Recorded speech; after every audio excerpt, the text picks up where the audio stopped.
Now, another part of the bill talks about requiring emergency trauma kits and first aid training on public transportation systems.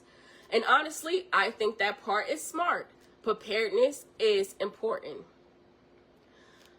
But I also pay attention to what policies signal collectively.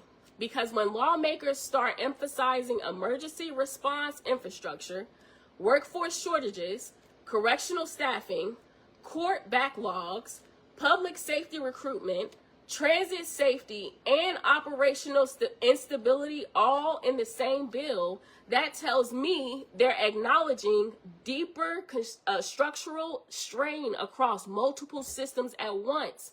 And again, I'm not saying this to create fear.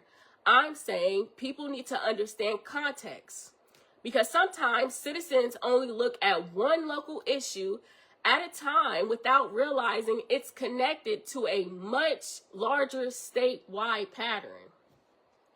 So when local officials say, we need revenue now, and at the same time the state is acknowledging staffing shortages, institutional instability, overcrowded systems, and public safety concerns, you start to understand why these massive development projects are being pushed so aggressively. Because governments are trying to stabilize financially, and data centers are being marketed as fast economic solutions.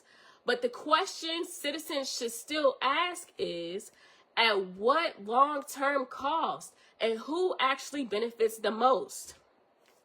Because once land is rezoned, once infrastructure is built, once contracts are signed, communities can't easily reverse those decisions later. That's why transparency matters. That's why slowing down matters. And that's why public participation matters. Especially when the people living in these communities are the ones who will have to live with the consequences long after the meetings are over. Okay? Then I came across Bill 1089.